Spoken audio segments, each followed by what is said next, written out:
playoffs. Literally hurt you to start him. Oh, I'm saying it. gosh. All aboard, overboard. Bijan Robinson is officially a dynasty bust. Oh, Josh,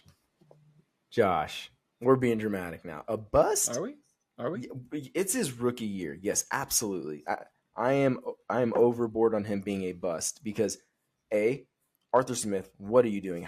What I don't understand, how do you come off the week that you had last week where the offense looks like a top 10 offense in the league, and then you go into Carolina, and I get it, Carolina's defense actually is not bad. They're not a bad defense, but they literally didn't do anything. Bijan did nothing. Drake London did nothing. Desmond Ridder did nothing. Kyle Pitt, no one did anything. So aside from that, Bijan Robinson's still Bijan Robinson. He is still a great player. I don't think he's a bust. I think what the problem is what you thought you were getting with Bijan Robinson. If you think he was just this Christian McCaffrey of a running back, I think yes, you're bummed because he's not that.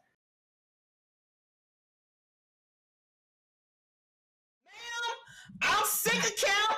Dee, get your girl, man. What is going on with your girl? Okay, I just want to start out by saying Kim thrives in the villain role. Okay, like this is what she likes. She enjoys this. Like we've seen multiple times she's been on this side of media. Dude, it doesn't bother her. I've been in the locker room. I've seen it all, and I'm just like, Kim.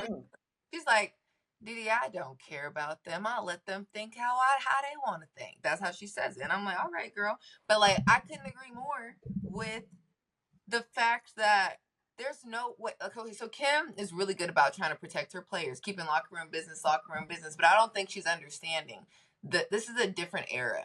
Like, this is a social media driven area. Your girl is one of the most famous college basketball players ever. Like, this isn't protecting her by any means. Like, this is actually, like, really defacing her brand at this point. Like, the things that I see on Twitter when I open Twitter is like, oh my gosh, like, Kim has got to say something. Like, they're running with this, like, running with the headlines of what it could possibly be, or making stories and articles. She has 1.7 million followers on Instagram. Like, Kim has to say something. This is her brand at this point.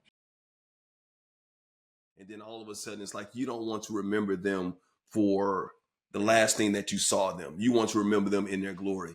Nick Saban, still the greatest coach of all time in college football, without a doubt. I don't think there's anybody, Bear Bryant, Eddie Robinson, he's top, whatever. You know what? He's the GOAT. He did it during this era. He did it during that era, won at 2 different schools at LSU, won 6 at Alabama. And like you said, he was still winning. This man went to the college football playoffs this year. He was 2 games away from winning another national championship. Right. So we don't want to see him with a team that was very undisciplined and young. Like this wasn't even like a great Bama team. Not at all, but they were well coached, and he's always losing great assistants who go on to become good head coaches or whatever. Transfer portal, everything he's had to deal with, he's always really is a good recruiter. And it's Alabama, right? So like we love Alabama, obviously, but when you got other options out there like USC, Miami, you can go out to Oregon, one of those great facilities out there, whatever. Ain't a lot of people that want to go to Tuscaloosa. I'm just saying, I love Alabama. Don't get me wrong. And it's a hard place. It's a hard place to be. Even before Coach Saban, we went through quite a few coaches in quick succession for a while, so he stayed there for about 17 years. That was